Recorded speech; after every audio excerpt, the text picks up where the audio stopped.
All right, guys, Coach Lou here from TSA. So one of the big concepts I want you guys to understand is if something doesn't feel right, it's probably your body's way of telling you that you need to do something about it. Example, I'll give you a story from yesterday. I had a client, he was telling me about his foot, the arch of his foot has hurt him for the past 4 months, I think. And I told him to take off his shoes. As soon as he took off his shoes, I'm looking at his ankle's collapsing in. He's losing that arch. I'm like, dude, if you don't take care of this and it looks like it's getting worse, that the next joint up is that knee. The tibia and fibula is gonna be fine. The knee's gonna buckle in, and then you're gonna lead the hip issues, lead the back issues, and then, oh man, I can't train anymore. Yeah, no shit, bro, because you take care of your foot. So be a little bit proactive. Exactly in that topic is what I want to show you guys of being proactive for your shoulders in general. So one of the best, in the past year, I've taken on the sport of jiu-jitsu, competing, and I found myself I'm getting grappling oriented, like problematic areas, like a lot of upper back stiffness, like walking around like this. Sometimes like here, super tight. So there's daily or weekly work that I do, and these two drills for the shoulders could help you. And these are big bang per buck. There's a lot to the shoulders, but I'm trying to show you guys 2 exercises, or really 4, that will quickly, you could apply this, you don't need much, and can make you feel better immediately, right? So 2 of the drills, one of the ones that I can tell you, I do this every morning in a sense.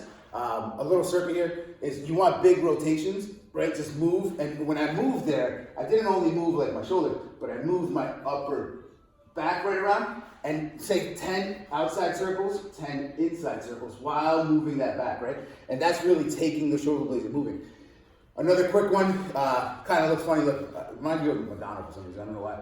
But Cleopatra's, which would be internal and external rotation, and you're kind of just reaching and reaching and reaching pretty far. But this stuff, high rep, 15, 20 reps, right?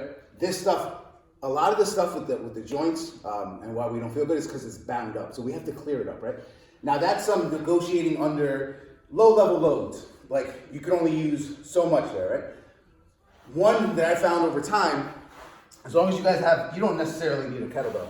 You could use a dumbbell for all means. But if we have any relationship with powerlifting, if we have any relationship with strength training, especially benching, well, squatting and deadlifting, you'll learn this also. You have to understand the relationship of the shoulder, right? Or packing the shoulder rather. Where this is versus this. So in benching, this is bad. You never want to be here, especially take my body and put it flat under load. That doesn't make any sense.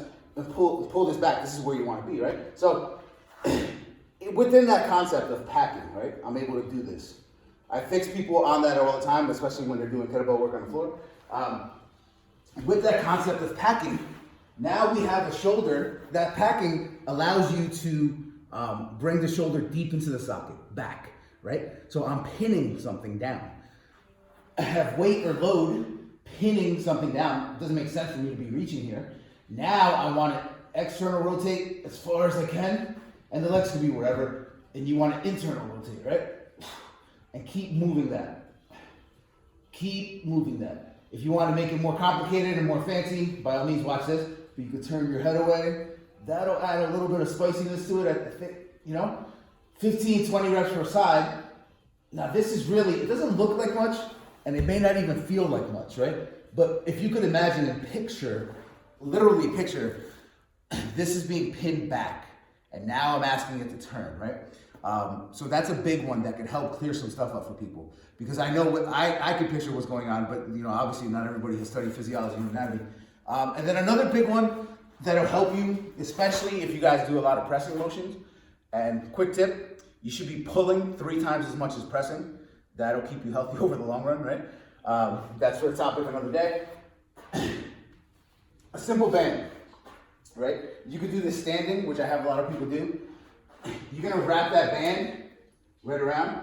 Now just rotate right around, right? Now notice how far back this got. Let it pull you in that direction, right? Now you can kind of move the neck in all different directions. So what am I doing? Again, I'm pinning something down, and then I'm moving the stuff that's kind of around it. You could get deeper with ribs. I don't want to get too deep with breathing and alignment, rib cage alignment. That'll tend to lose people. This will work 100% for a lot of people. You may not be able to get here, right? And that's okay. You get wherever you can. Never go into immediate pain though, right? 2 minutes.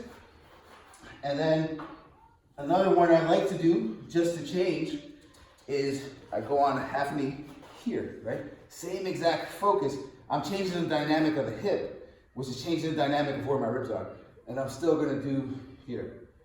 And I can tell you, I can feel this all the way up my scalenes, all the way up the back here. And that's because I'm pinning one side. And that's a big concept to understand when you're trying to move, especially joints, right? Obviously 2 minutes per side. But this 2 minute per side stuff, you do this 2 days a week, put on a 15, 20 minute clock. Try those 2 exercises multiple times. I guarantee you're gonna feel a lot freer, right? And if we free up the body, we tend to feel better, right? So why do associate that? Why do people feel like trash all the time? Because their body hurts. Their body hurts from lack of movement. So it's a cyclical effect. They don't move, so their body hurts. It starts affecting upstairs, mental and emotional pain in a sense, and then they don't want to move, because if they do move, it's going to hurt. So, but it all started at the core of not moving. So that's a whole other topic. But guys, use this. This works. I know it works. I use it on myself, right? And again, if you guys from the talk yesterday, or a little quick video I made, if you guys have any questions on this, by all means, man, let me know, because that stuff I've been using it with clients a little bit over and over, maybe like 4 or 5, and each one of them has been like that, dude. I have not ever. It's intense. It's super intense. It's gonna hurt. I'm telling you, right? But there is something to that traction and that pushing of positions, and then moving the hips in different directions. That is beautiful for the hips, and it clears up the low back issues. And if you're anybody like me, 2 herniated discs, 2 bulging discs, whole other history of broken bones and stuff like that, you're gonna have to find this stuff to do for yourself, right? This is Coach Lou here from TSA, guys. You guys have any questions? Let me know.